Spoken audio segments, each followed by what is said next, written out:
kulikuwa na rap activity jams on radio competitions. Yeah. So I won my first one when I was like 15 years old.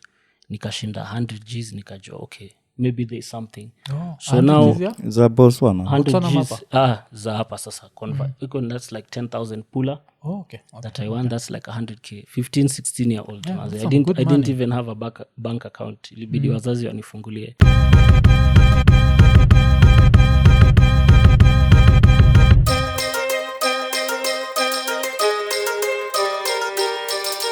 Ekonene episode 366 tukisema like subscribe hit the notification button tell a friend to tell a friend sindio yeah na leo tuko na Dr. Rain. This is the second time amekuja ku rain hapa jo yaje buda jo Poa sana mazee. Yeah, 366 bana, that's like a whole year. You guys every day of Ikonini for like a whole year. yes Congrats mazee. asante na tukikuaga naye hapa lazima to take advantage to get free medical consultation. by all means Yeah. So of course quick waga one. pediatrician. Yes. So asante wendoli treat daughter yangu ile time alikuwa na shida za tumbo. Yeah hope ako sawa. Yeah, yuko sawa saizi. Of course bless. ni daughter, so she tries to take advantage. Dad, today my stomach hurts. I like where but Those are my chocolate too. like that was so many drugs. Like reason behind that was what? So given okay, first of all, just making sure I have the consent. I won't go too much into the medical history because of ethics, but basically based on the history, on her symptomatics for a certain period of time, I did a test. And I don't like talking about this because this is such a controversial diagnosis. Okay. And a lot of us people don't like it. Ni kitu inaitwa H. pylori. Okay. So H. pylori is really something that you can go two ways about it with H. pylori. So H. pylori is basically a bacteria. Yeah. Inaitwa Helicobacter pylori. And it usually thrives kwa tumbo. Inaingia ina dig kidogo, you ingest it through food or whatever that is contaminated. Now when food is cooked, ukipika chakula it dies. So high heat it usually dies. So inakuanga sana kwa hizi machakula, masalads, things that you haven't really cooked. Fruit salad or just vegetable salad or just someone coming in contact, labda iko kwa mkono yake alafu ashike maybe your sandwich or hana good hand hygiene alafu ukule hiyo food. So usually the problem I have with H. pylori nowadays imekuwa biashara because in healthcare. So a lot of people will do these H. pylori tests and then want to start you on something called a H. pylori kit because now we actually have a kit. Hizo madrugs sasa unasema ni mob and you usually have to take it for 2 weeks to eradicate that bacteria kabisa. And the reason why we do it so much or we do it so aggressively is because Helicobacter pylori or H. pylori, the bacteria, when it's recurrent, it can actually increase the risk of somebody getting stomach cancer. So that's why huwa tuchezangi nayo, but because imekuwa ni biz siku hizi makit zimekuwa formulated especially for the grown-ups. For now the grown-ups you just buy the kit, inakuja na hizo antibiotics. One of the antibiotics is usually amoxicillin and then clarithromycin and then kuna hizi zinaitwa proton pump inhibitors zinaitwa esomeprazole.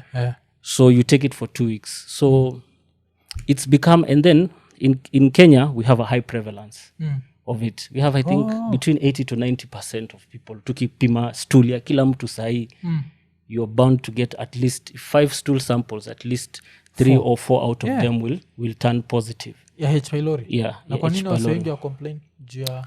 So if your immune system is strong and if it can live innately and not cause symptoms.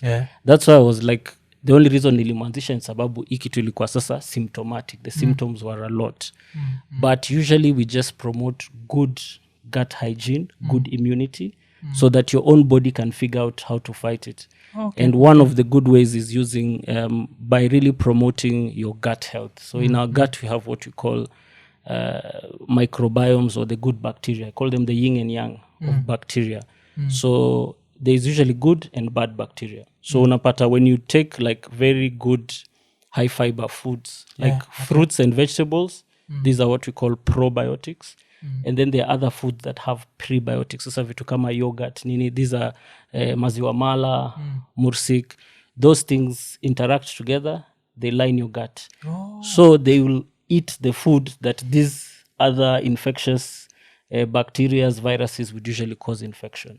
So they're good. But now when we eat too much sugary food, when all we're eating in our diet is ni soda, manini, my highly processed foods, and then also antibiotics, because antibiotics wipe them out. Kidogo kona homa, umemeza ma antibiotics, hizi azithromycin for 3 days. Kuna hizi tembe madaktari wengine upenda kupeana once a day.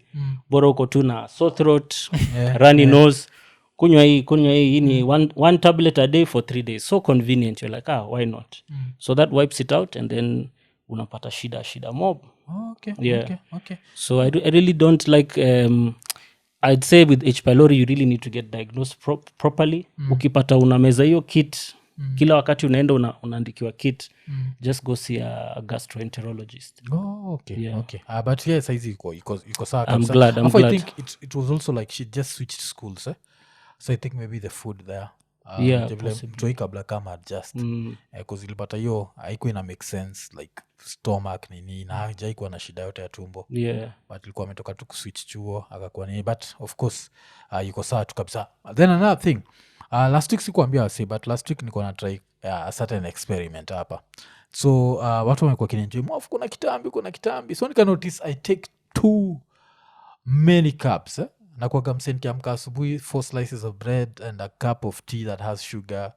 Then I'll do my stuff, then maybe around 4 p.m. I'll take another 4 slices and more sugar. So I decided, let me try one day. So tukishoot show na say ilikuwa like a whole day sijaguza carbs, alafu Friday like the whole day I didn't take carbs, then on Saturday just took a 1 kachapo and chai in the morning, then sikutake carbs tena.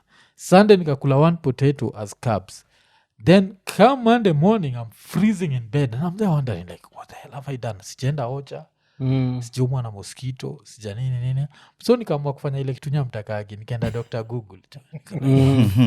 So maybe I led it on, but niliandika feeling cold, no carbs.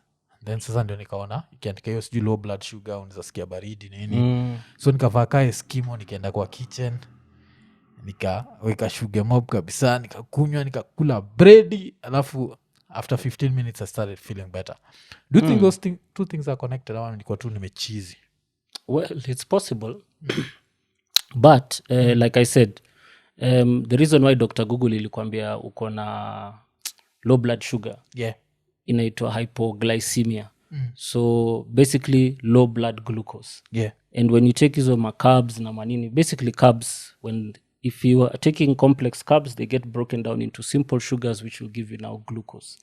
So when you tell them, hey, sijakula carbs nini, the first thing it will think, okay, we have hypoglycemia or low blood sugar, which can present with those feelings, because you can get either seizures, you can, really low energy, you can faint. It's really a medical emergency if you have low blood sugar, especially for people who have who suffer from things like diabetes, because they can also get it when they don't dose their insulin well, versus what they should eat. Because as zingine unaweza kupata umedunga insulin na hujakula chakula, and then ita drop blood sugar yako really low. So maybe, but at the same time, as I was trying to find out the carbs peke yake ulikula ama kuna vitu zingine. So if you're eating things like other, you can say no carbs, but you could be taking proteins, you could be taking fat, you could be eating veggies. So as long as you're eating all those things, you shouldn't be getting hypoglycemia or low blood sugar, because all of those things also do have vegetables have complex carbohydrates, fruits have fructose, which is like really simple sugars close to glucose. So those shouldn't affect, provided ulikuwa unakula kitu.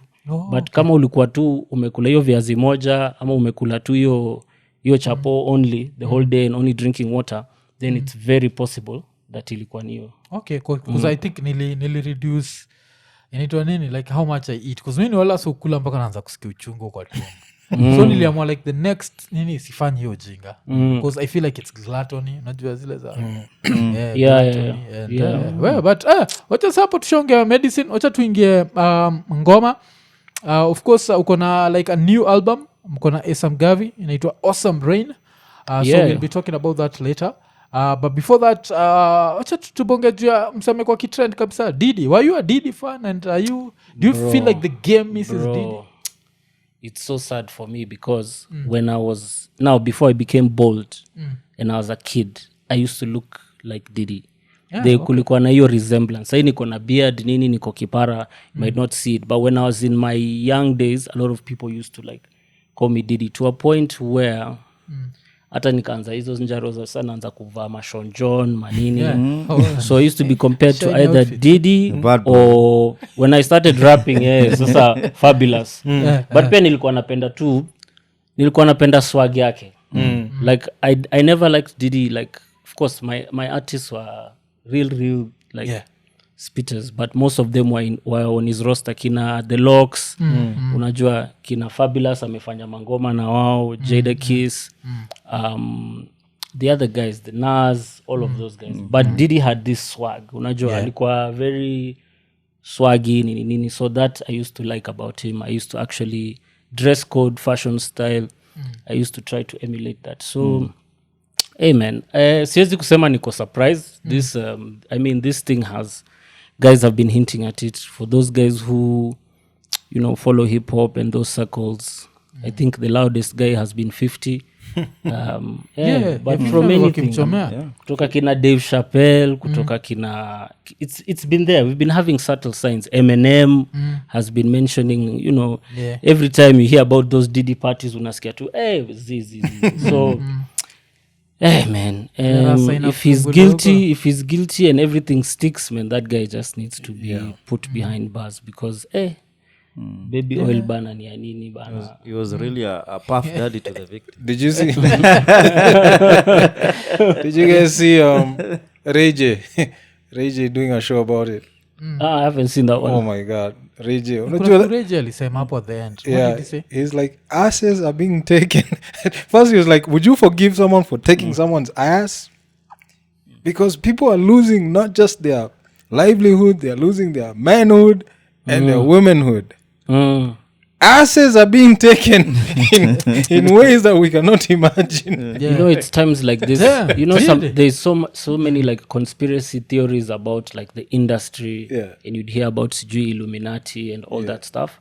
But the more and more these things start coming out, the more you hear about mgoso mwingine kina Epstein, kina nani. It's you start to realize, even when you look at, for me, I was a big DMX fan. And when you hear how he used to talk about how the industry is like ni shetani tu na nini, you can actually realize that, okay, if this is what people used to do to get like, be nominated, get a Grammy or hizo vitu zote ambayo hukam, because of course there is always gatekeepers who just have that plug. It's the same thing vile it happens in other industries, producers nini, you can see this is the next big thing, but because you have that power, unamwambia okay sawa, ukitaka this come ulale na mimi whatever, because it happens to the women as well. So it goes both ways. Industry mazeni crazy. Ni crazy sana. Na ulikuwa umeshia, ilikuwa ni New York early this year? Nilikuwa New York. When was it? It was actually last year. Late last year. Okay. Ilikuwa kuzikuwa story ya doctor. Nilikuwa nimeenda New York kuchapa, nilikuwa conference ingine ya dermatology huko, event ya dermatology. And then I spent like, after I did that for 3 days, then I spent a week in New York. I was in Harlem. Kuna auntie yangu anakuanga huko, so niliweza kutembea nikaenda Brooklyn kufind out how New York is. Hata ulikuwa huko, si ndio? It's interesting if you're like a hip hop person. For me it was very interesting as a hip hop head to go visit all these places. Brooklyn, I think the highlight, nilienda Brooklyn tukaingia museum na tukapata, actually my cousin had an exhibition there. Inaitwa Katungulu Mwendo. She does a clothing line called Katush. So that was like really like a big thing for me, like umefika New York tu alafu unapata kuzo wako kwa Brooklyn Museum.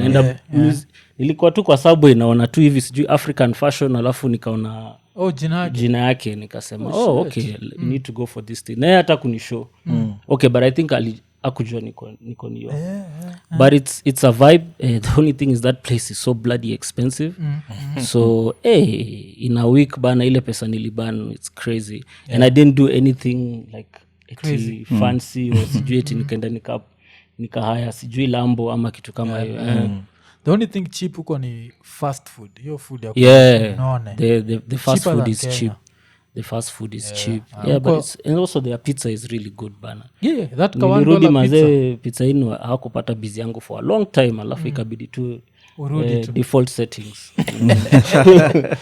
cause kuna uboy unamjua Mr. K4 yeah. So yendo tulikuwa naye so vile so the first time nimefika New York hivi ama the first day that is ashaniambia you have to eat New York $1 pizza so kuna hiyo $1 big slice there's a reason now saying wanono liki big compared to our like large I'd say it's like hiyo kama ile ya mega ile unajua ile pizza kuna ile pizza ni ya mega ile nao kuna large alafu kuna sijui mega something mega, almost like that but it's just different the level like ni tamu it's really good it's like that's because usipokuwa disciplined you understand like nikiona wase wale wako states na wajakuwa bigi na kwaga like hey budajo umetry because I feel like the food is too sugary and it's too whatever so kwanza kwa mseka wewe ule now you're trying to eat healthy pia because unajua the effects of food it's you see it's by design like I used to really castigate Americans and their size but it's by design the ultra processed foods that they're really known for and hizi mapizza ultra processed high calorie foods are super super cheap and their fast foods are super super fast as in it's quick and then their sizes kila kitu huko ni super size huko nilitisha double ya cognac mazeni lilet as in vile unaitisha double hiyo glass yangu with ice ilikuwa isha jam like what is this mbona umenijazia glass hivi nikanudhu bana single zao kodi everything is just huge and then if you don't have the money because now you find pizza is $1 ukitaka kwenda kununua fresh vegetable nini ukitoka na shopping bag tu hivi you're talking around $100 of fresh fruit maybe some veggies umenunua nyama fresh ambayo unaenda kupika or something it's ridiculous unaamua tu afadhali ni hata si afadhali hauna choice but you know it's the same thing it's the same thing here in Kenya when we talk about now that it's still when we talk about nutrition when we talk about health some of the things that we take in like even the food that we're eating like it's ni vile hauna choice the processed foods the ungas na nini zile what they go through they have aflatoxins maziwa ambayo tunakunywa ziko na antibiotics ziko na aflatoxins but it's because they are trying to make food as cheap as possible okay them they'll make a profit the companies will make a profit but the things that are less good for you less healthy are cheap vitu kama sabuni fragrances all those things there are things even people shouldn't be using or shouldn't be out there but because hiyo ambayo inatengenezwa hivyo hizo organic na nini chakula ambayo haina pesticides na fertilizer utapata sasa hapo unauziwa nyanya kilo moja 300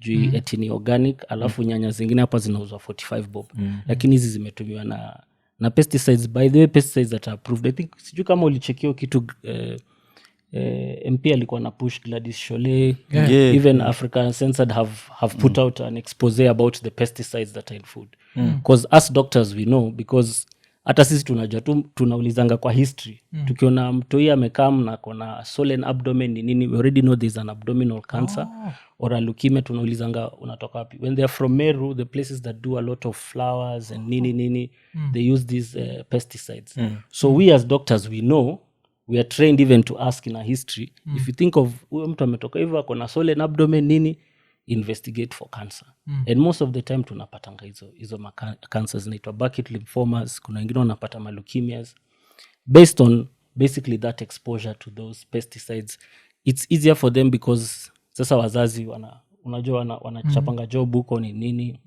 They're exposed. They're exposed more. na nini like kama mnajua there's a region that has your prevalence, there's no way to kufanya wase like sasa kuko Meru they take more care ama juu ya poverty. Unaona hata hii story vile imesweepiwa under the rug. These are people who make, so imagine this, these guys produce pesticides. They are 3 places, China, UK and I think Germany. They make them, they produce them, but they are not authorized to use them in that country. But they import unaona to the low income countries nini, because okay yes ukizitumia zitawak, your vegetables nini will grow, but the health effects is what is ignored. So hapa ni just about lobbying. If you have big multinational multi-corporates utapata because of that lobbying wataenda waungani hizo bill hazitakanyagwa. It's just the way the lobbying and politicizing things in leadership, where we have like basically no regulation. Like even there was, these guys were taken to court. I don't like whatever brand, but they were taken to court, Coca-Cola, because they were being told the same way that you're providing the nutritional information kwa hizi soda za PET, easy plastic ones. You tell us the carbohydrates, how much sugar, what you've put in there. They should do that for the glass bottles, because hawa watu mashinani ndo wanakunywanga hizi soda. That's why we're getting so much hypertension, so much diabetes. Unajua mtu anakunywa tu soda but you don't know what's in it. Kama ukipata wase kutoka majuu anakuja nasembe mazi soda za Kenya mazemi upenda si kama za majuu, ni tamu. Why? Because we just have a lot of sugar, we don't regulate it. Huko kuna like hawezi kupitisha amount of sugar. Because during our Olympics kulikuwa na this campaign kunaitwa Big Soda. Kulikuwa na wana aim ku address the fact that this is not a drink for athletes, like sodas, because actually I help nutrition wise, because they need to do a lot of training na nini, and most of them don't even use these whatever, and yet they are supposed au ndio unapata wamesponsor like sports. Like Cristiano ile time alitoa nini akaweka kando, because then use it kwani unadanganya watu ikitu you retire at 35. Hapo ni pia nilikuwa na enjoy Messi, because Messi advertise Pepsi. Cristiano advertise soda. So waga ni kama wasa wawili, ni system unaona. Sasa unaona Ronaldo atafanya nini na wana advertise Pepsi, ama Pepsi ndo inaleta the biggest sponsorship to the team or whatever. It's those dynamics in the world where capitalism just invades everything, from lobbying and everything, like regulations. It's only when people now decide enyewe let's do this, when it comes to healthcare hapo tusicompromise. But if the West, watu kama US wanafanya, guys just follow on. The guys who are at least more strict are Europe and the European Union. But even Europe, they've started playing with Africa. Kuna story fulani kwa nimeona, these featherless chickens. I don't know if you've seen the story of featherless chickens. So they have these featherless chickens. It's like genetically modified cuckoos. No feathers. So those things are not allowed to be sold in the UK. Tropical areas. Tropical areas. Okay. So they're aiming for Nigeria. I'm like, what are you doing? They're easier, so you don't have to pluck their feathers. Like, hajaikuwa shida yetu kupluck feathers. That's because the policy makers, the MPs, the senators, they are easy. Hizo matrip zote mnacheki watu wanaenda sijui wapi, sijui benchmarking nini kidogo eti we are bringing development. Bora wao umegrease their pockets, and the thing is the guys in the West know, because it's a business. Those guys, those big companies, they know. They're like kwanza in Africa sijui kama uliwachi documentary ya Al Jazeera in Zimbabwe, mambo ya gold rush. Na alikuwa anaitwa Brother Patney. Brother Paul. Ukipata hizo ma undercover things when they are sitting down, hata pata alikuwa anambia huko Africa ndo kupoa. Hata wazungu wengine wa South Africa walikuwa anambia you just come to Africa, these guys you just give them sijui pesa kidogo tu. Anaitikia hataki kujua, sijui tunakuwekea paka kwa ndege private plane yake unaenda nayo Dubai. So they know that we are gullible, they know that we are greedy. We will sell our people just for anything. Because vile umesema hiyo story ya Meru ya nini pesticides. Yeah, pesticides. Now mi nakwaga evil design. If I was the one supplying parliament na nini tomatoes, that supply strictly those ones so that they know there's a price for their bullshit. You understand, like the fact that they don't care. Unajua wanajua, niko sure manini wa Meru avoid hizo vitu, like the legislators and whatever, but they don't care about the people. You know, you have to care about the people you represent. Because this is the first time nimesikia story ya Meru. Bro, hizo vitu in medicine you see and then you ask. I used to ask those questions and I think that's why even mimi saa zingine watu wa health, kuna watu wengi wanipendi hizo big because of just the way I speak, because you're like, okay, sawa, what are we doing about it? Are we doing studies ziko, unajua, at least we've tried to do our own local studies, so there's data linking the two, but people just because of those multinational sijui ni mara unasikia kampuni is being you know, campaign ina fund sijui nani, so you can't touch this guy, you can't talk. There's so many intricate things that is preventing us to be not only a better nation economically but just health wise. Me realize, I'll give the best example I give ni ile whatever, they don't care, bro. They don't care about people who wanyonge, watu ambaye hawana ile voice. Yes. Unajua, and that's why Gen Z imewapeleka mbio, because Gen Z is an educated population. They'll go, they'll cross check, wataenda watafuti hata hiyo kampuni sijui adani ni nini. So if it's just the general people, they don't care. They don't go to these public hospitals. When there was a strike that lasted over 100 days in 2017, Medics, ya madaktari, over 100 days people not getting healthcare. We're not seeing on TV showing how many people are dying because of a lack of access. Ilikuwa tu inasweepiwa under the rug, not really much whatever.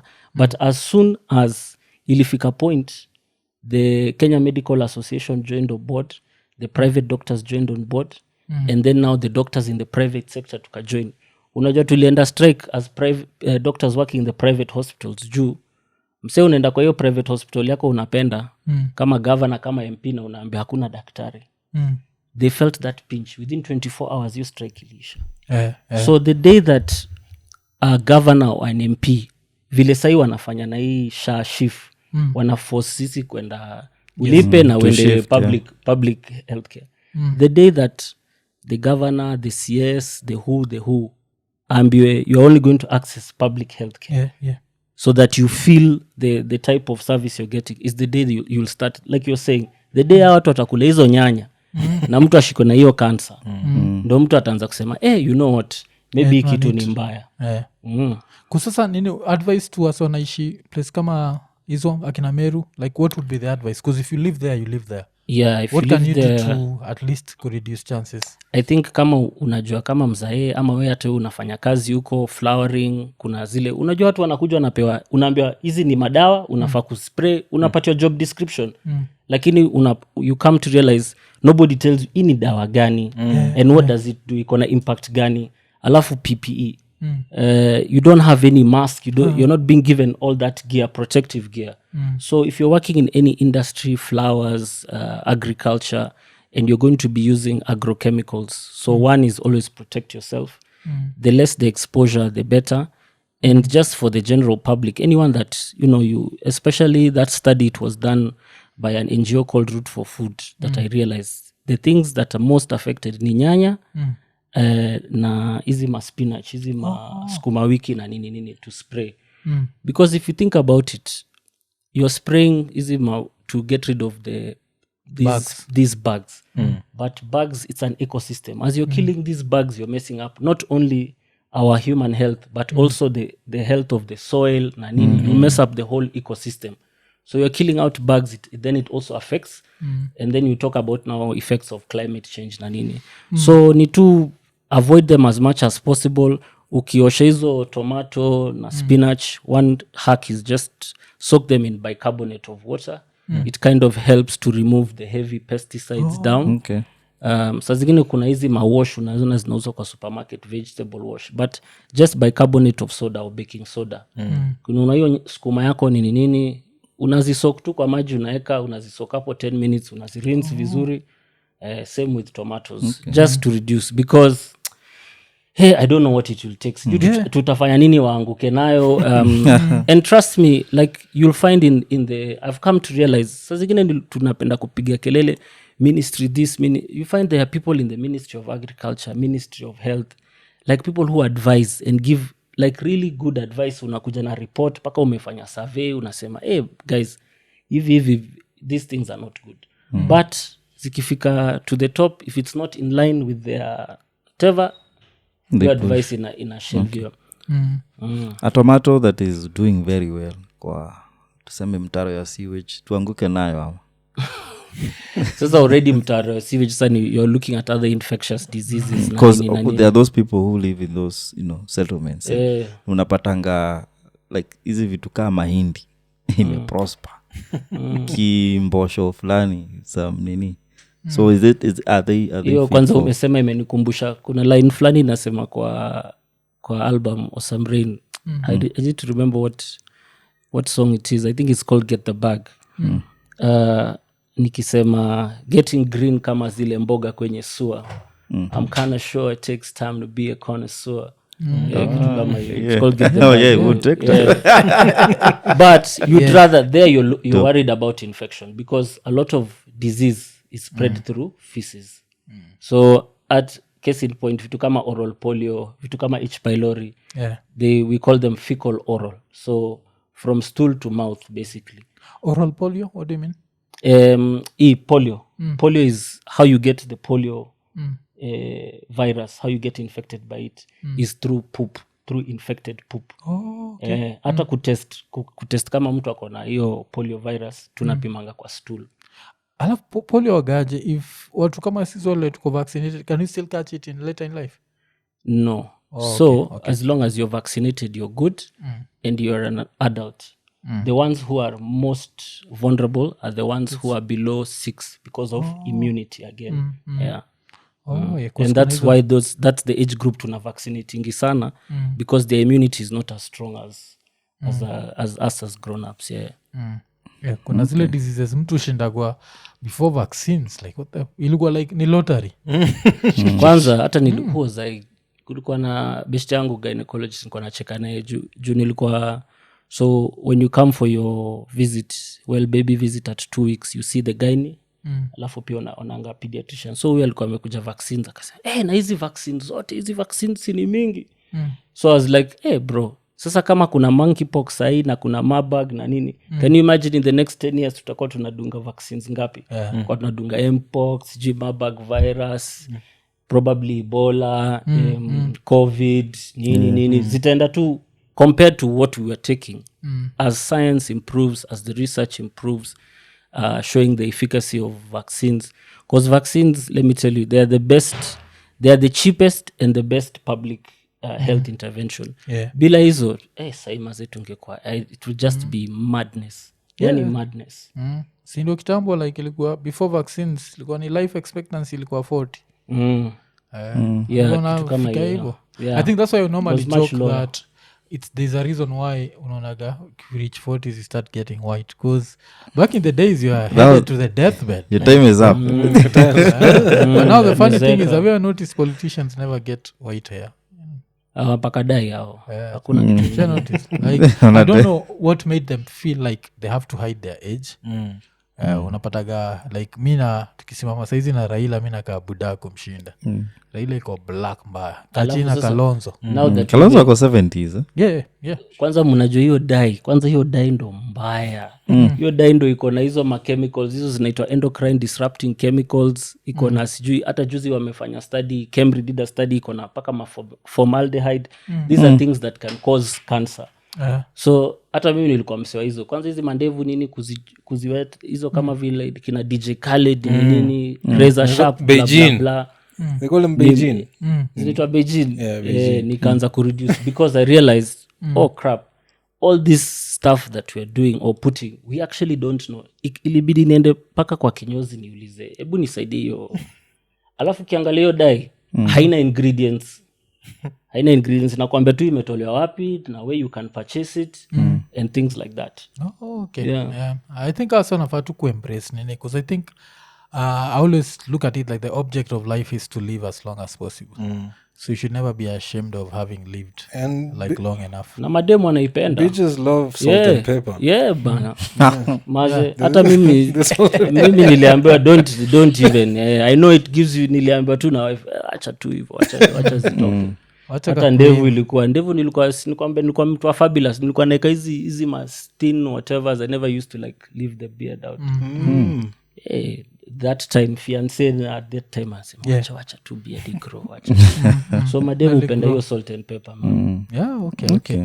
Yeah, tutoke kidogo cha tuende states na hii story na bring up cause ulikuwa Russia, so ni msomezo ya baridi, so mimi nataka kutetea umse. Kuna hii story ilikuwa a Kenyan national will spend the next 2 decades behind bars in a US prison for sexually assaulting a 70-year-old woman who was working as a receptionist in an apartment building last year. Mse mwenyewe anaitwa Brian Kibiwot Chuchunei. So ukisikiza states ni Brian Churchney. Ndo Churchney. Wanamwita Churchney. So Churchney inasemekana aliassault a 70-year-old woman. But hii hata si juu yake. Nishaisikiaga certain theory that watu kuwaga na mental health during very cold seasons. Ufala si juu ya mental health. Afu hata ufala hata kabla tumonge juu ya mental health. Ukichekijo mugshot yake jo. Usha notice like white people, if it's a black criminal, they'll always look for the worst picture. Ilata ukifikishwa tu mbele ya jury jo, washasema guilty jo.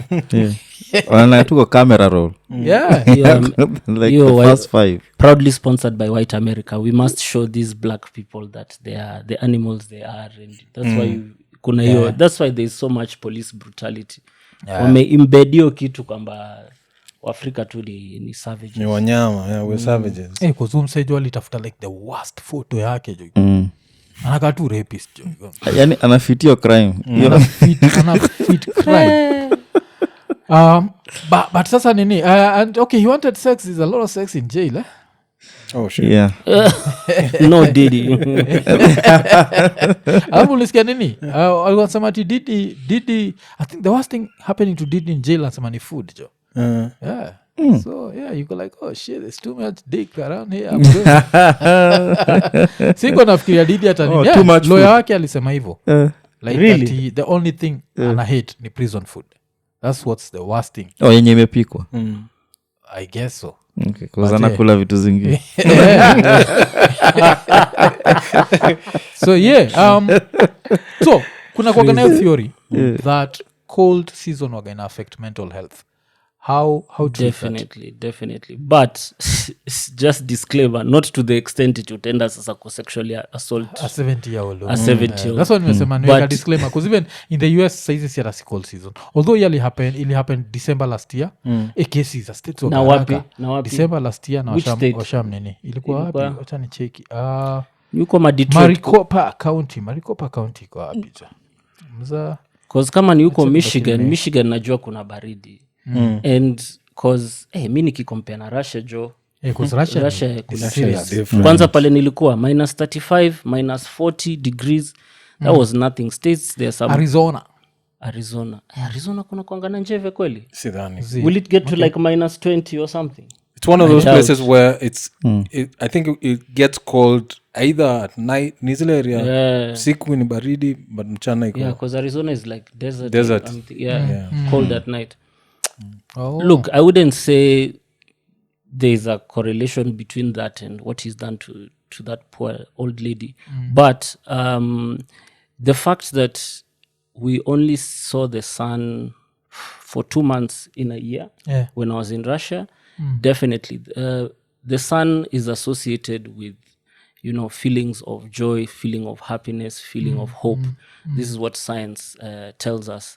And I think that's also the stereotype of why people will say, oh, you know, when you go to London, you don't see the sun. That's why everybody is so grumpy and so whatever. Can it depress you? Yes, definitely it can. Me personally, I had my own dealings of depression there, but it's usually different things. Uko depressed, yes, hujaona jua.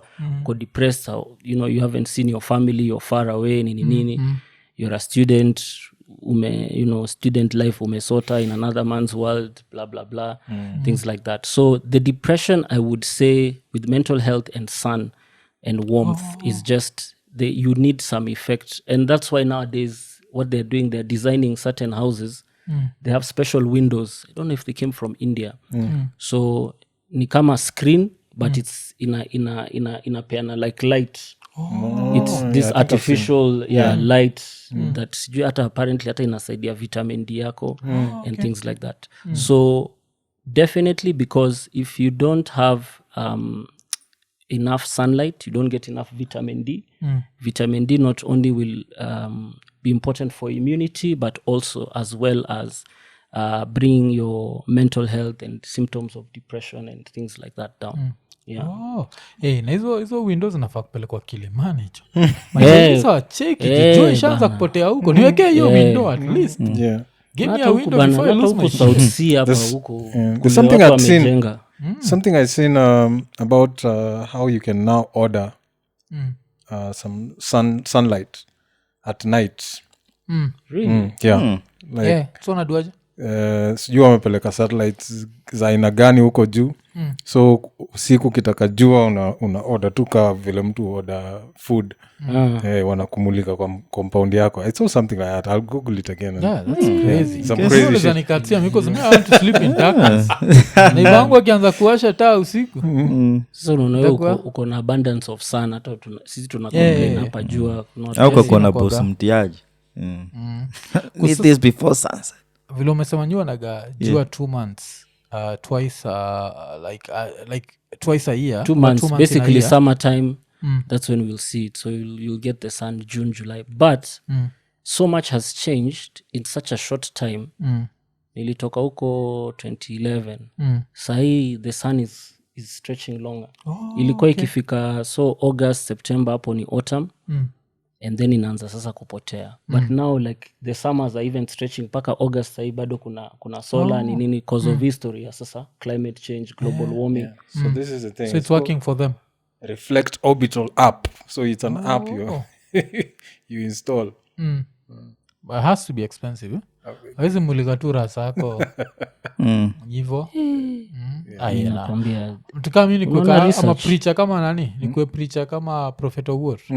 Register for this. Nasema unaleta namaliza giza. Let there be light. Let there be light. I command. Utatoa do. Alafu tena ni zile kesha zile za usiku akasema sasa nitatoa jua saa hii. Nataka imulike tu hapa. Kwa sababu hiyo stories ndio kwa natumiaga ile like ushaisikia ati like kuna vile walami walitrikige watu using the eclipse ilikuwa hivyo I think ilikuwa the eclipse like Native Americans the seasons so walifika huko wakaambia msiposhare dish yenyu by kesho kutakuwa na darkness mchana alafu najua it's those medieval times so the next day kulikuwa na darkness jo all the food jo chukweni people take advantage science exactly you can take advantage of it so nilikuwa nasema vile uko nasema like 2 months in a year inafanya imenikumbusha there's a conversation I was watching mi nilikuwaga like a fan of Brand Nubian solo jamaa but I solo jamaa trying to argue the way the earth is flat nashinda kona wase kama hao niko like buda jo kama earth iko flat kwa nini kuna watu wapatagi jua like aka kitu sikanafaa kwa at least unakona jua iko pale like hata usiku tunafaa kwa tunaona jua like nafaa kuwa day because ina hit like on a panel hata Lupe Fiasco for some time alikuwa kwa hiyo story flat earth there are a couple of guys who hata umsekairi you see the thing is for me and I also understand where they're coming from is because you know the white man has done so much to us that unataka tu kureject kila kitu associated with the white man unajua but at the end of the day when you look at science is science. The reason why we're shooting this podcast is because of science, physics, waves, nini, light, all of that stuff so we can't just say sasa tutaignore say and then but other things we're going to use in terms of science tutatumia hii podcast and we will castigate sijui nini and all that so it's like you're saying I didn't get that because kama kuna whatever space shuttles that have gone to space and actually captured video wewe mwenyewe unaona earth ndo ile unaona the other planets unaona jua ina rotate wewe unaona earth yenyewe tu vile iko it's rotating you have video and you're still insisting kwamba iko flat watu kama you can't do alafu kitu pia nilinotice understand ni earth atmosphere. So according to Lord Jamaa, ati kama earth ina rotate, ati ndege ifai kuwa ina fly, inafaa kuwa inaenda juu alafu inasimama alafu inangoja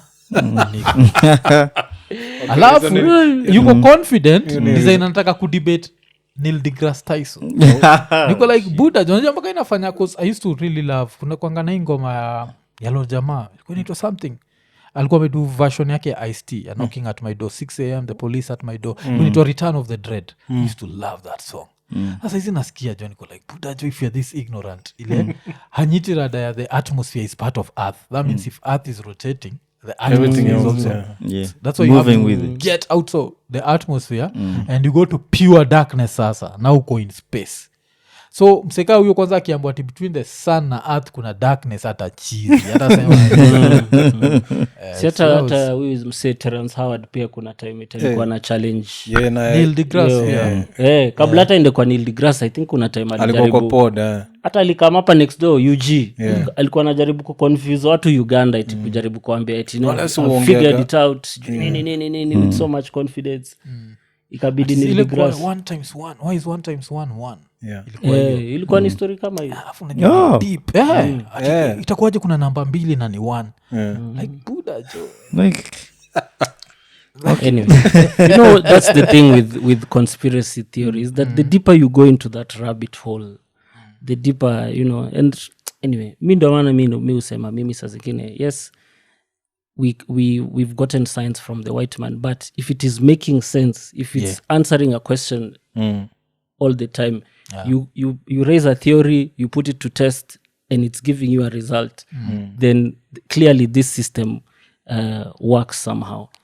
And me once I became ndo maana hata mimi mambo ya Mungu na nini like a lot of people have problems with me, but mi question tu hivo tu hata mi uliza ma scientists okay sawa I get it, there are some things that science can't explain but that doesn't mean it's God now unapea God. It just means that where we are right now hatuja figure it out. There are things we are doing now if we were in medieval times will be classed as witches, tungechomwa ni nini. What is this stuff you people are doing? Your story of witches, I saw a very interesting story pia ati kuna hii back in the days kulikuwa na these women who would keep cats. The reason why cats are taken as evil, so there are these old women who they'd be single, hajai marika, and she keeps cats, and in the process because you na like such animals kwa nyumba akishaguza fire and what they'd wash their hands, so they always had very clean hands.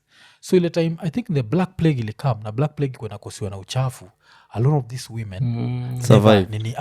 Apart from that the cats used to make sure that rats azikuji ilikuwa hivyo hawa ilikuwa kuosha mikono, ilikuwa rats azingiji iko na cats, the bubonic plague. So vile bubonic plague ilitokea ikakuwa huona survivaje kusojua kwa ilikuwa they were very like anakaga tu kwa hao hatokagi nje, just feeds her cats, rats azingiagi kwa hao yake.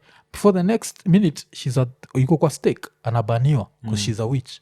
That's why we think cats are evil, black cats, whatever. It's very interesting kuchekio like the medieval times. And that's the reason why after that those plagues hit Europe. That's why now cities, urban cities when they build them, lazima kuwe na mambo ya sewage na nini, how to whatever. They figured that out because it was basically the bad hygiene that was causing. Na ndo hiyo nakwambia fecal oral, feces oral nini, alafu of course the carrier sasa kama mapanya na manini and all that other stuff. Alafu hata vile kuna bonga juu science na white people kuna kugana a lot of stuff zile kavile tunajuaga like the first university ilikuwa Timbuktu sa shida yetu as black people we lost a lot of our history. That's why we associate. Alafu sasa ikikam to hata even the white man we prefer his religion more than now science. Nacheki like saizi utaargue na msee mwambie like Buddha jo Yesu si real, hata argue naye wewe alafu after msha argue mwanze kuargue naye anakuambia earth ni flat. Nacheki so inakuwa ile so mko kwa hiyo level ile hataki the science side, but cause reason why is China basically at the same level as Europe is because of science. There's nothing China has done ile ni whatever they just figured out. They were not on their knees praying. No, actually not even the Arab world, because wezi sema ati yao ndio like they had to hire like specialists, architects juu nini na nini. Of course, the first medicine actually teaching of medicine was from Arabs. Yeah. yeah. Yeah. Yeah, they lost their shit it magicians. did- Like vile wali lose their shit they had to Silikuwa go back alchemy. to actual scientists to come and develop Photography ni hao. light even nini like kuangalia like hizi vitu za stars Yes, astrology. astrology. But so the only thing that they are credited for, but it's not them, is wachikigizi numbers with Arabic numerals. They're Like not 0 Arabic. Yes. Even that Indian. numbers nini Yes. yeah. Hazikuwagi It's Arabic. Arab China. Hazikuwagi hata Arabic. They are Indian. Shachukivile Indians are so good at mathematics. So the Indians are literally the ones who said if there is nothing you put a 0. So but sasa walifundisha Warabu wakafundisha Walami. So Walami the same way walienda US wakaita wale watu ni like Indians. Indian. The same bullshit. So wakajua these are Arabic numerals. But if you trace those numbers and go back to India, that's why Wakasema ni Christopher Columbus wamediscover, kumbe hata Christopher Columbus hajakanyaga huko. Dude was lost. yeah, kusisha notice vile Wahindi ufanyaga mathematics man. They make Yeah. it look simple. Yeah. hata your kuna great, mse great fulani ancestor. ni neighbor yako hapa like ni mwindi fulani Yeah. They used to terrorize you guy. Nilimwona nikamkumbusha saizi I don't know whatever he's doing here niko sure just pure maths because walikuwa naenda position sijui wapi alafu ba brothers wow sijui kila mtu Yeah. But I think it's also upbringing. One thing I've realized with Indians and have that culture is the success. You know, India also is another third world, but very, very First worlding, yeah? modern. Yeah, their industries are ahead. It's because huko kuna hizo zote, but pia kuna hiyo shida. Yani kuna shida kuna watu wanapitia. In India you have different caste systems. So they really believe in like education is key, because if you're not educated then you can't, you can't succeed. So that I think comes from and it's the same with us Africans, especially wale Africans unajua wazazi watajaribu wapeleke majuu or whatever, you'll be like now you have an opportunity. Hata wale ambao ukuja hapa Kenya, remember walikuwa natolewa India na Walami na British to come here, and like it was looking for greener pastures. Just it's now in another third world country say. So it was we are here and you must succeed. Juu haturudi kule ile shida tumewacha huko haturudi. Tangwa tagarwak shida. So okay, wacha sasa tubonge juu ya Awesome Rain. So wewe na nini Esam muliamwaje kudu like a joint project? The way it came about was mi nilimalizana na hii mambo ya masters ni nini nikakwa pediatrician. I taken a hiatus kidogo. Okay. Not by choice but kind of there was just not enough time in between. Now sasa I'm a married man, breadwinner, nataka ku further my studies, pia nachapa job. So it got to a point where I was like there was something missing. I didn't realize the importance that being a hip hop artist or just creating used to do for me mental health wise. Even for me, just giving me a sense of existence, of being here and being able to do something. So I think creativity does that. So once niliamua nika set up SQ yangu ilikuwa pale, ilikuwa ni ofisi hapo, ndo nilikuwa naandika dissertation yangu, thesis nini after nimefunga hizo vitabu nini nikasema hapa nakuja kuweka studio. So nika set up, got like mini setup studio nini and then sasa nikaanza kurudi mziki kidogo, kurecord, but then I still wasn't getting that sound that I wanted. So I hit up Esam Gavi, tulimit na Esam Gavi. Nilikuwa tu napenda sound ya umse. Kwa nasikiza Esam, nasikiza mangoma zake, napenda vile tu the way his vocal comes out or how it pops on a record. If you listen to his stuff, there's just something about it. It's a very catchy thing. Not all people can balance that well. So I was like, tulipatana, tukamit, tukavibe immediately, nikakuja even kunoe mbeta, nika realize hata zile hip hop sisi husikiza is the same mindset. Kambia sawa, mi niko na set up home. I want to be close to families, ma studio sessions at 2 a.m. 3 a.m. Nataka kwa near mjunior, nataka also I wanted to do it ndo aone pia the process, aone kwamba babake ni daktari, but the mom is an artist, I am an artist. I wanted to expose him to the creative side of us. So sasa hata squeeze anajua, where's daddy? Is in the studio. Unajua that type of vibe. So I just brought him on board. Ilikuwa ni sound engineering. The first song that I wanted to record, which I felt like this was now my comeback kind of single, ilikuwa ni Run It Up, which is on the album track 2. Okay. So tukaanza nikarecord Sam alisikiza hiyo verse, alisikiza delivery, namwona tu is like ako zone ya sound engineer, but namwona anachukua simu anaandika ma lyrics hivi, and then as an artist unajua mtu kama anaingia zone. So nikasema buda, unajua I only have one verse on this song, so if you feel you can jump on it, you're in the zone nini. And then also the verse, I was really happy with that verse.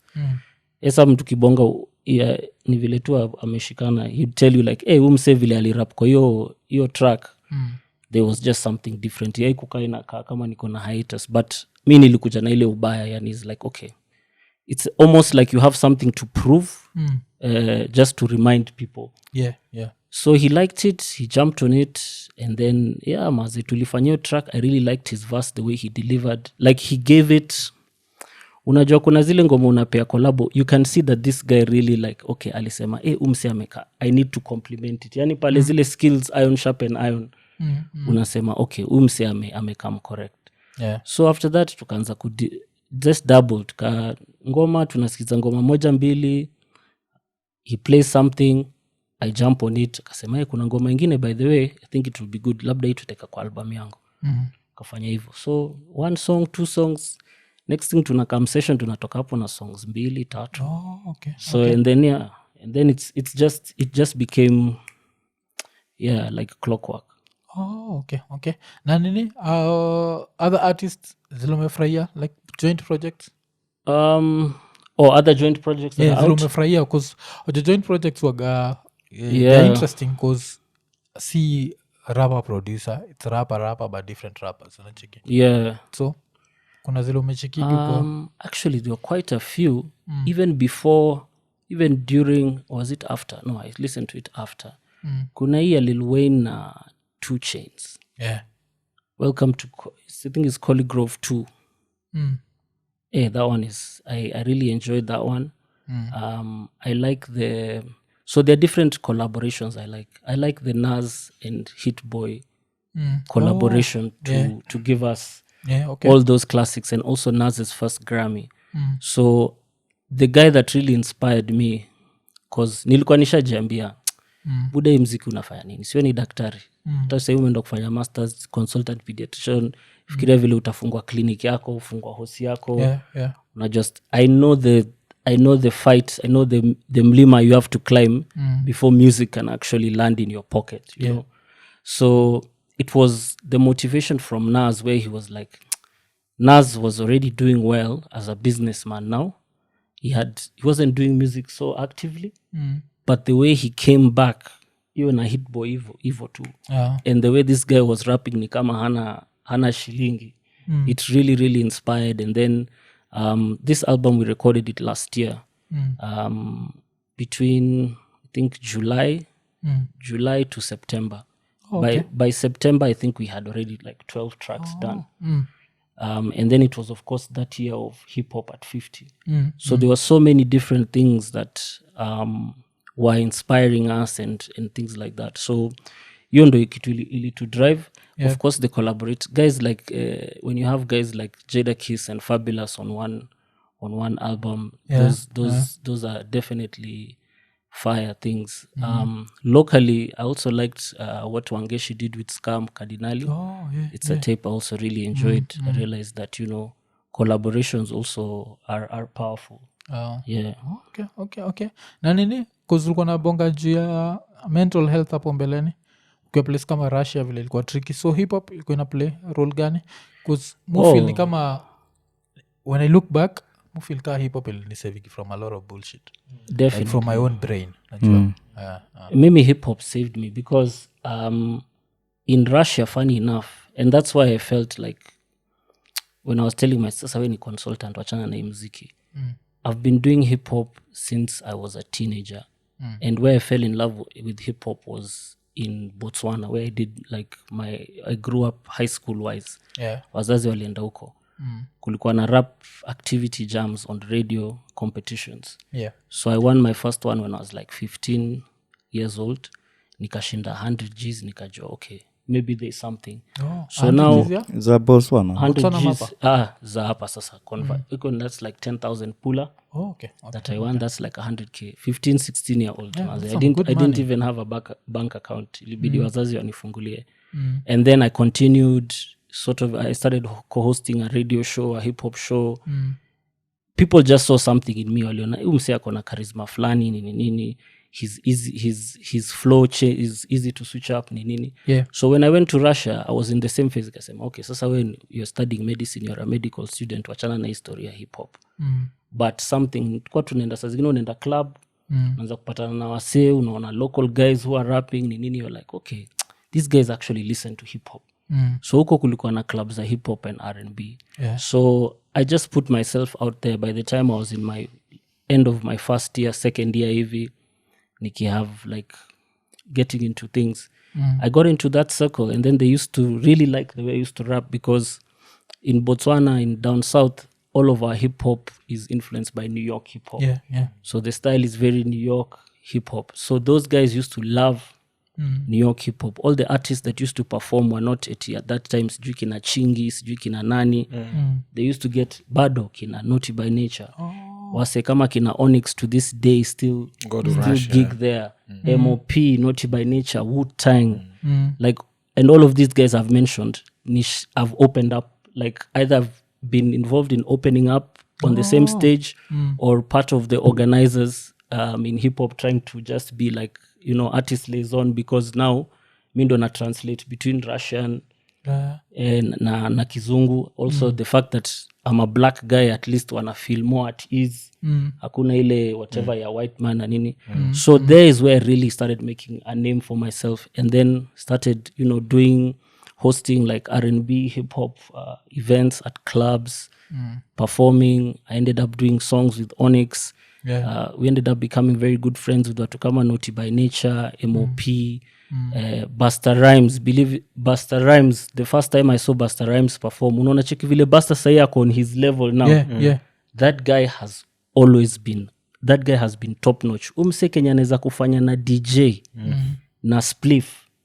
Can put anyone with a live band. I don't care how you've choreographed. Mazi umse ata make you kitu is sound too perfect. But then of course I think he had lost his boy, alafu akaingia state of depression, ndo akajifind, he found himself again. But guys like Busta, maze we've hosted them, the late Guru Gangster. Hao ni watu nimemeet, so that's where, and funny enough hapo ndo sasa mziki ilikuwa inanilipa, cause ile pesa itatuma home, of course utaki kustress wazazi nini, but unajua hiyo currency difference nini, so used to hustle. That's how I used to hustle. Got into music, started also a live band. I was the first guy in the state of St. Petersburg to do a live hip hop band performance. And then once guys saw that, and then they started now to appreciate kumbe hip hop can sound dope with live music. Okay. Because vile umesema juu ya Busta imeniremind a certain debate that I saw online. Yeah, this new generation hip hop fans. Kuna msee alikuwa ameandika ati Busta has no bars. Have you ever listened to Busta and be like, bars? And it made me think about it, and I was like, I feel like saizi hip hop fans are very one-dimensional. They're very one-dimensional, so they understand rap should be one certain way. Back in the 90s, watu walikuwa mafans wa hip hop, rap was so wide. You had wasa wa kutumia very complex vocabulary, and you had very simple vocabulary rappers, and everyone was appreciated for being ama nye mna agree na hiyo ati Busta has no bars? Okay, there's no bar that's coming to my mind, but Busta is still Busta. Busta ni Busta, man. I think niliona hiyo post ilikuwa kwa Instagram. Name one song sijui where Busta had bars. I think nilikuwa nataka kuandika nini mzima nikasahau. Like even his first singles, hizo singles zake za kwanza. Wakina Uha. mini cause niliona hizo for someone who is saying that he might find that a bit too complex cause Busta alikuwa na hizo bars ilikuwa hidden in some type of style. Yes, Yeah. yes. You understand? So nilikuwa natafuta song ile iko very straightforward. Nikapata ile Heist. The Heist featuring Rock Marciano, akina I think Raekwon. Nika get 2 hiyo verse mzima tu ya Busta na nikaipaste kwa hiyo post. So maybe they go read it and go look for that song. Me, I would even have given them the most simple pop dumbed down version would you give it maybe if you give it to me skiza tu verse yake and tell me yeah. the bars there, unajua Even the Didi stuff, Pass the Kavasi. Yeah, Pass the- Ifote, yeah. Ukienda kwa na hizo ukisikiza break your neck Maz, break your like- neck like yeah, Hey, come on, these my guys God. were like nakwambia but me on the other side I just looked at it that way like nowadays I see the way hip hop fans are and I feel like they're very one dimensional so that I never even get into it. That's why you Hata find mimi like a lot of singagi. rappers sound the same because kila mtu ashajua this is the formula. unajua ni nini mwaf ni sababu mazee generation okay tumekwa ile kategori sisi ni wale wazee. Yeah, I've realized sasa cause back in our days tukieleza watu about hip hop like hata wazazi they're like what is this guys what is this you're listening to so I really feel like we're getting into that age of where like I'm also trying to avoid getting stuck into that whole like unajua boom bap that's the true that's the whatever nini into that phase because I feel hip hop has really evolved into so many subgenres so siwezi kusema yeah, you're right hip hop is now 50 kuna watu wamekosa kujua where hip hop is from the foundation to understand like for me the reason why I became so good was because me nilikuwa mse wa freestyle yes and to this day I still stand as much as I'll be looked like an OG nini yeah mimi sihesabu wezi kuniambia umechapa freestyle na hizi ni verses umeandika umezimemorize alafu unaenda kuzipiga zinaitwa freestyle juu au kuziweka Spotify yeah for me freestyle is top of the dome unajua yo Free of Wagwan, style. iko nini we're here DJ Zach and we back it's a rap attack on the tap you know we go and drink this Martell like it's on a tap and we watching the flows and we kicking them shows you know that's how we flow that to me is the essence of freestyle because of the simple neurons Spontaneous. but it's off the dome but it's off the dome because wase wanatakaga siku hizi achape hiyo written alafu they compare the written with the unwritten doesn't work like that najua though because I written still parts- respect what I respect is the skill that these guys can memorize all these verses and sort of switch them up on different beats that still takes a skill yeah but that's let's still- call freestyle yeah, but even What Flex, freestyle is. Flex was like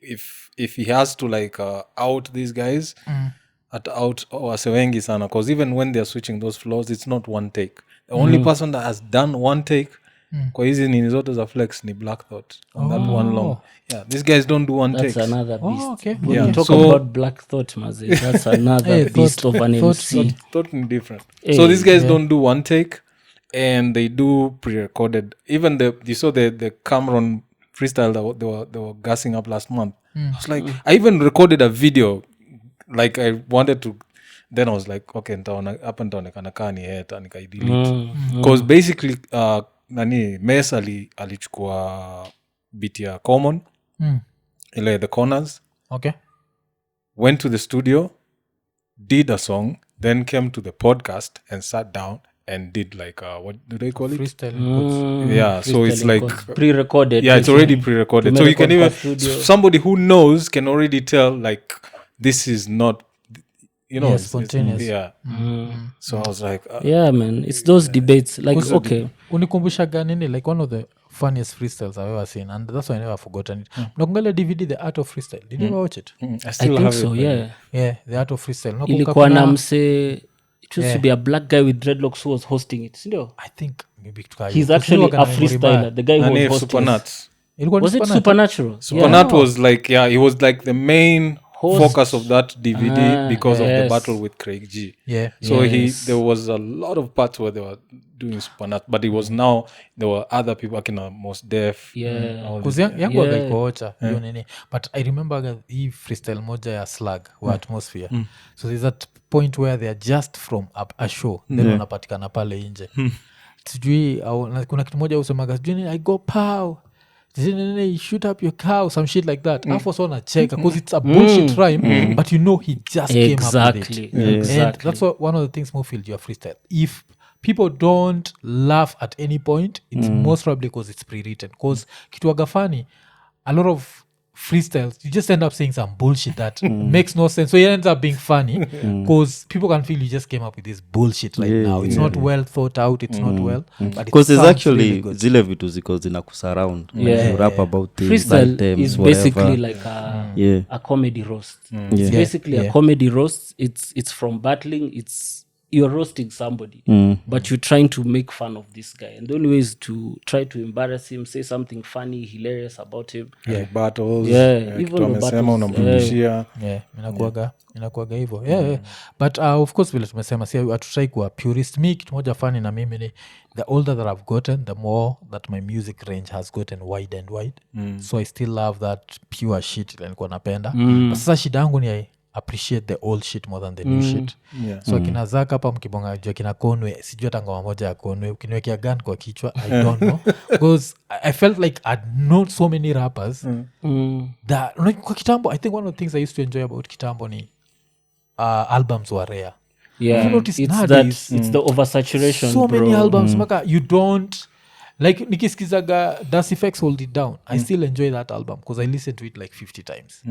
nowadays awezi sikiza album 50 times unaisikiza leo by kesho ingine ishakam unaanza kusikiza zote mbili next week unasikiza 3 kitambo But you used to get one and even like on the day they drop nakumbuka ile times ziko zina drop ka zikidrop ni kama album 5 zimedrop sindio so now you have to decide which one am I getting am I buying or tuko hapa watu 5 kuna mmoja atachukua zile tape za green kuna mmoja atanunua ya Redman mwingine anunue Fujis mwingine anunue nini alafu to come to make copies because you have to make that choice exactly it's the oversaturation I hear what you're saying about keeping up and nini but yeah nowadays now that I'm back into music I'm really trying and that's actually the approach we took with Awesome Rain the Stance is that I really tried not to because me when you give me a boom bap beat it's like it's natural it's also almost automatic unajua tu kitu utaikil it doesn't matter which flow ni boom it's so familiar unajua ini yako but even linking up with Asam because Asam has got so much range he's so diverse you know hip hop has evolved squeezy kuna urban tones sijui kuna nini all that stuff so it was if you listen to it there's like trap on there there's trap shrap because I think Asam is the him and his crew are the guys who coined the shrap thing, that's right? the shrap movement the shrap movement Asam Boutros the Boutros, ADF family because at some point they were really tight with ADF so they're really like the pioneers there's one guy I'm missing Jovi Jove all of those guys so I really wanted to gel and I also wanted to get that shrap element to give it identity because for me when I rap you can't differentiate too much of me when I rap with a New York rapper so it's like who is this Dr. Rain it's just ni Kenyan ambaye ana sound New York ama ni so it was very important to give identity I think it's also the first time that I've really tapped into my pen in Swa because that's even the reason I used to do a lot of collabs that's why I'd collab with like Kevo K-Force nini because at that time nimerudi nimegrow up Botswana nimenini fine naongea Kiswahili but there's just something about when I'd write in Kiswahili and then I'd rap it and then I was like this just sounds corny this doesn't sound haina street it sound authentic ina sound tu kama babi anajaribu you know street so it took a while for me to like get out of my comfort zone and now start penning in Swahili and that's what I like about this album is that it's got you can for somebody who likes boom bap there's something for you if you like trap there's something for you yeah na alafu pia of course lazima tuambia watu enjoy music man for music I think sometimes we forget that music is music and before you guys continue can I ask you a quick one this is not a breakdown of the new song by Cole but basically I don't know if you've seen the talk online the one I forgot what it's called it's like a 5-minute song that he Port dropped something but Is it the one? Is that on? I don't know if it's on streaming platform. It's not on He dropped streaming it on platform. Instagram. Yeah, I dropped it on Instagram. Yeah, So that's addressing the new Kendrick, and Drake. Drake. So my thing is like right now it's like record labels are trying to find a way to be dropping things on Instagram. It's like they're trying to get away from these other streaming platforms. What Well, yeah. It's possible. Well, sometimes I would agree. Yeah, I can agree with you there. I think we were having this conversation with who? With Calvin from Mics Are Open.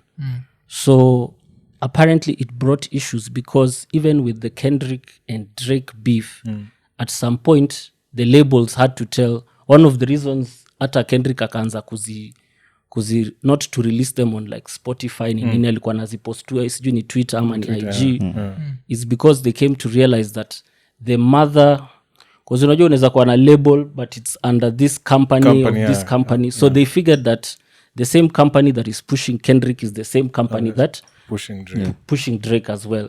So they were trying to see, is there a way you guys can sign something though hizi ngoma sawa, you guys beef, but at least tupate like we need to be included into this whole equation.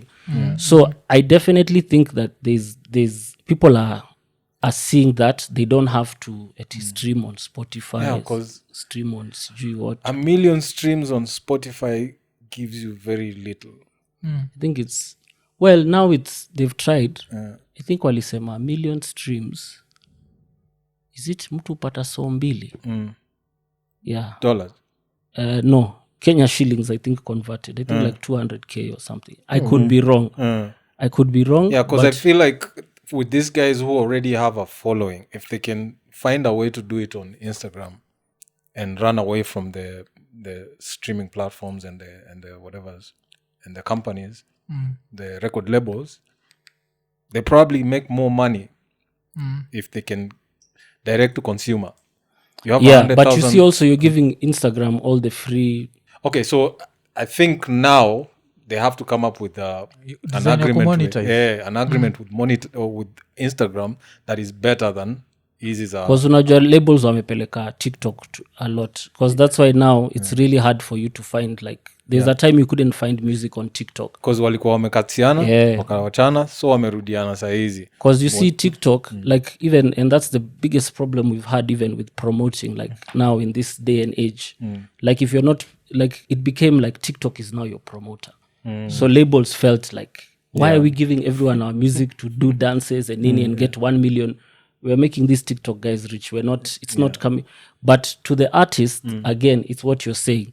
It's that exposure so that people can either go and stream it on YouTube or Spotify or come and now to come check out the shows. Stream the rest of it. Yeah, stream the rest, merchandise. So social media, I agree, is such a great tool now, like to push music and stuff like Because that. I feel like in the next couple of years Instagram itakuwa na button hapo chini iko na ya kucheza ngoma, ya kupause, ya kufast forward na vitu kama hizo. Every time suta ngoma, see that is get some money, ama? Right now it just started the other day because now sasa Universal, Sony and I think another one wako na deals na Instagram sasa. So every time you like not you don't You use the audio. when you use the audio. Uh-huh. your even your post gets more, what do you call it, eyes when I promote more kushinda vile haina mziki because they know now that's where they get their bread. So that's why like most people now will post and put a song even if you don't like it, but if you want your post to go around, if kutaka izunguke, like if you have a trending audio, if they even suggest, you'll find the suggestions itakuja. so I think for like Australia, US, Canada, those markets, I think the artists get something, but huku local bado nafikiri nita grow up to I think hivyo Zach vile unasema like they are trying to see how vile wanaweza cheza na music ikuwe because even the short clips za audio ushazisikiza uko like this quality ni poa because right now it's kulingana na hizi official audios. like hizi like zenye tuko nazo hapo hivi Kenya like ukisikiza the same track usikie na yenye umetag kwa like kuna difference kubwa so kwa like I wish I would listen. Unajua ni kama inakutayarisha I wish I could listen to more, you know. Also people back in the States, bana, they are mastering, their mixing is just next level, man. Yeah. It's not, I can't compare the way. I think this year I've been very, very adamant. The only guy who has tapped African hip hop is Blinky Bill. If you listen to that Blinky Bill album and you listen to a Jay-Z album, Blinky Bill's sound is just next level. Even though I think I may crack the code, but then again, he also got his stuff mastered by some of the best guys there in the US. Yeah, yeah. Okay. Commissioner Gordon, the same guy who, mastered Jay-Z's albums. And that's the thing nowadays, is that the world is becoming a global village. So you can actually get access to these people, and people want to tap into Africa. But that's where we're going. But all I know is that Spotify now is paying more than they used to. if you do 1 million views on YouTube and 1 million views on Spotify, you'd get more money on Spotify. This is now locally. Oh, okay. You'd get more money on 1 million views on Spotify than you would on YouTube. Because I think YouTube, sijui kama ilikuwa ni 60k ama nini, but I think it fits the same. And vitu zinaanza kuchange ukishachapa 100k subscribers ni nini. Mambo ya labels and what they're doing, I can't speak on that. I think you'd have to get there's something they're doing with the labels. There's something they're doing. They're that definitely doing people don't get. But soon, what hizi vitu zitakrakiwa tu, because you can't tell me somebody at Spotify wako na agreement na label, right? Whatever the artist makes is this small. The labels have offices, they have employees, they have all these people to pay. How much are they getting it? They don't disclose that. So it's what the artists are paid ndio zinakuwaga disclosed that you're getting this and even the definition of labels what is a stream has also changed because record labels are not what they do. So now sometimes they just say, okay, we'll be your distributor. So a lot of them is distribution. Like our album is Virgin Music Group, but I mean in those times there's no way Virgin was going to come and give us a record deal or whatever and stuff like that. But the distro, because we've produced the whole album, we haven't asked for coins from them, and because of technology now it's, I mean, I'm talking about setting up a home studio so casually. Zamani ukianza kusema eti niko na studio nyumba, even now ukisema mtu anafikiria, but nowadays anything between 50 100k you can set up something decent. Decent. And then of course if you want better quality, wana 500k. Because vile umesema juu ya hizi malabels imenikumbusha something I'd seen this weekend. Ilikuwa Limp Bizkit hits Universal Music with $200 million lawsuit. Claims band never received any royalties. Inanikumbusha msee mwingine anaitwa nani? Chamillionaire. Ushasikia story ya Chamillionaire? They used to hide money from him. So he ended up doing an audit. Find out they owed him $600,000. So when he got this $600,000, he ended up investing in a tech company, and that's how he ended up being rich. So mshaisikia gele story at kuna time Chamillionaire yuko kwa game ya b-ball amekaa karibu na like these rich people, and people are wondering like, what the fuck, this is one hit wonder. Like Now they're seeing him rolling. Wanashinda what is They're hating. Kuna watu hip hop ilikuwa hiyo nini? wametumia akili yao exactly. Yeah. Kama Nas, unaona Nas just used his whatever his royalties ni nini, venture capitalism, instead of spoiling the money. He wasn't really like, Nas wasn't like popping On the balling, hiyo time sasa kina Wayne, kina sijui Drake, kina nani wako around, but yeye akaingia venture capitalism ikajipa. But Limp Bizkit inaenda kukua interesting because wanasema these ones actually built a software that would hide Crap. the royalties from akina Limp Bizkit. So The hiyo ni music criminal. business It's dirty. is very shady, man. So alafu unajua Limp Bizkit ukifikiria juu yao ukitaka kuja vile first world were different the label Universal Music Group argued that they'd already paid $43 million in recoupable advances. Damn. And he was so far away from recouping. Like maju waga different. But I think Africa saizi juu ya internet we're starting to get there. Ni pole pole tu tabaki tumefika hapo. But Buddha, asante sana. So asante zapata album wapi?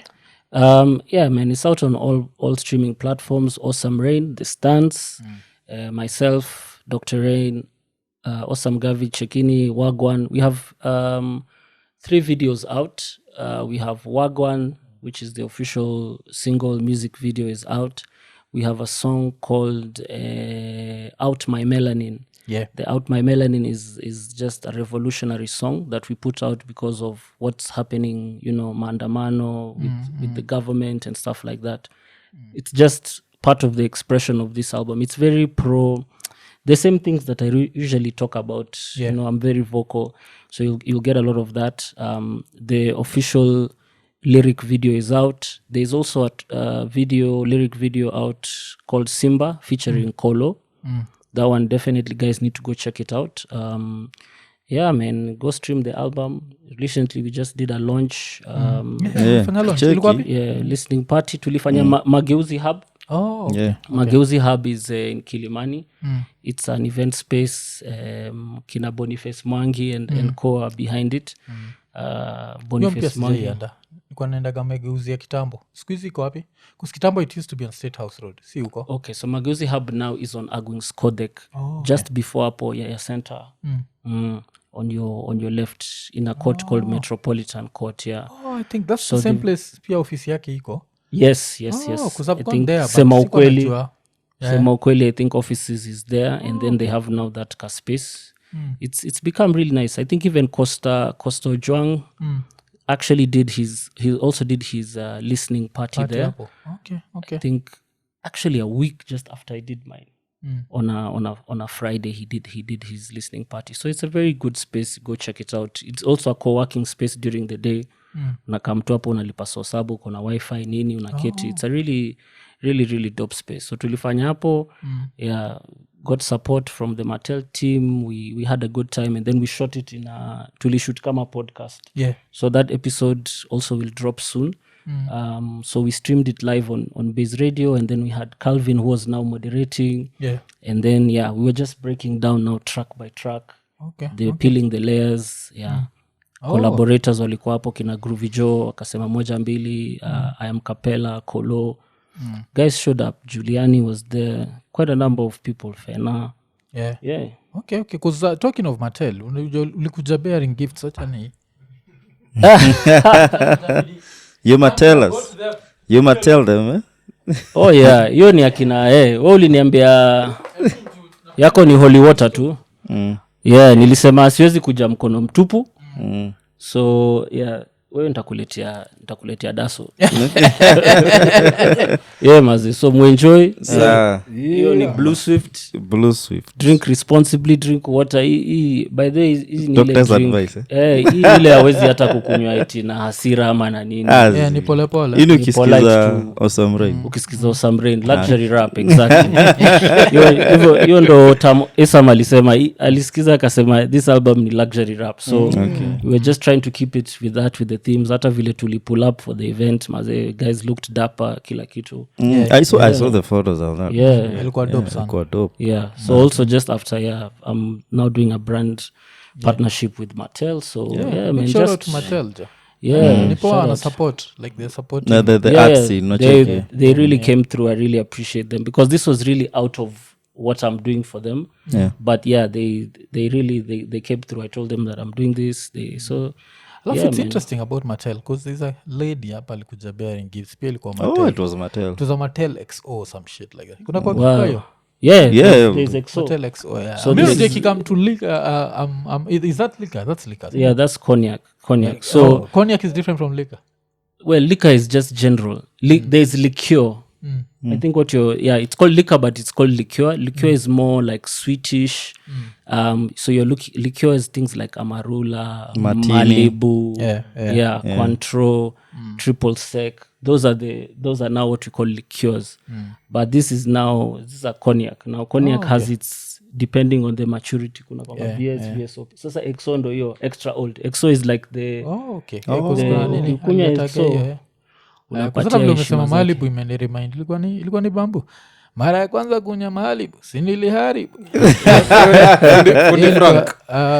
Ilikuwa Fundi Frank. That specific bar called Fundi. Yeah. Oh, nile kwa ndai. Bado sijapata ndai. Bado sijapata. Fundi Frank kwa wapi siku hizi? Hiyo nini ilikuwa Fundi. Haikuwa bambu mabasi. wakina basi walisha kick zao sasa ndio Frank mara ya kwanza kukonya mahali niliharibu okay. That was some shit. Najua after nisikie Bambo akisema hip hop is devilish. I was like, shit, man. Religion needs to be stopped. But because I think conception yao ni like easy day high wanaitanga top shelf vile unasema hawezi lewa sorry ni vile huyu jamaa alinikumbusha vile alisema Daft Punk na nini flat hata mimi ilifika hapo na cause mazemi still to this day Bamboo is still like hip hop East African rapper come to Bamboo, royalty, yes. you know ndio inakuonyesha like you can be this dope rapper and then you idolize and then unaweza kuwa disappointed so easily when some things yani unasinda umseni aje hajui stuff unajua like even for me there was stuff that Nas used to say like I listened to it back in the day and I'm like hey but Nas hii kitu you're still but you're like you know what me I like Nas the artist your own personal views ni nini hizo ni zako sasa if I'm not wrong pia Bamboo aga flat earther pia nakuaga na believe na mambo ya industry kwanza unasikiza hizo mastori sasa stories I zake think za za industry Didi maziwa. I'm sure sasa hajachoma kitu yote ya Didi niko sure Hizo- mimi unajua ilifika time sasa siwezi watch like mimi unajua Yeah, hata kisha mimi- Julie hata swim mimi na nyoka siwezi. sijui wapi niko buda joy like that's the man now not Bamboo that's jinake orijuaga na tisieti niko na issue na hatuna people of issue na faith. it's Like just I'll give you an example we did a song with Kolo and Kolo is a born again guy and a lot of people kwanza tukifanya hizi tulienda media tour nini wakisikia uko na Kolo so they're like lakini sinyi waseni secular nini I'm like look music is music there's a way we can sit down as men and sit down and respect each other regardless of you know whether your religious point of view your political point of view but kuna ile vitu shida zitakushika kama mwanaume ambaye ni universal regardless of your whatever and that was the beauty with even like me declare kama yeye you know I know who he is he's a man of faith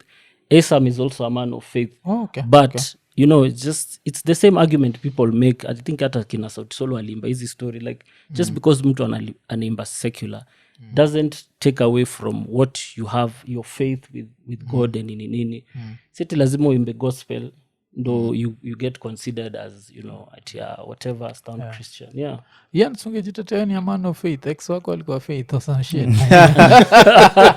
no, actually niko kale okay oh my god kuingiza shida na wewe wacha hiyo ilikuwa tu joke I don't think nimeona shida mbele so kama but there was a faith somewhere at some point I was a man of faith na pia anajua so joke around so. okay sasa so imekuwa ni episode 366 that means a whole year kama ni episode 3 ni leap year a whole leap year it's a whole leap year yes ongeza tu kakuota hapo juu kakura alafu story kwa imeisha so Abuda shukran sana it's Shukran, always Moff. a pleasure always a pleasure mi upenda yeah na feeling home sana here you know so I appreciate you guys and seeing you at 3 ile I think the first one we did kwa 100 ilikuwa kitambo like time I don't know kama mlifika 100 time ufly sana or maybe it was kibonga Like one of Botswana my- I think mlikuwa hata Zaka alikuwa kuna nini mubambikaga kuna kamsikanaitangwa ilikuwa 150 150 so kuna mtu anaitwa Viral the Virus semaga time flies when you're seated on the couch thinking about how time flies this is over 216 episodes later tushadu more episodes after that than saizi so nyinyi sasa ndo mnafanya ni really procrastinate nimekuwa nikishoot episodes for I was also planning to do a podcast called Ask Dr. Rain nasikia 366 bara nashinda anza God when it starts with one step starts man. with one sawa lazima uanze na hiyo Acha tu moja nikuwe best encouraged. time to start was yesterday the next best time is today yes yeah so kama kawaida like subscribe hit the notification button tell a friend tukimalizia 366 tukisema ekonene eko nene eko nene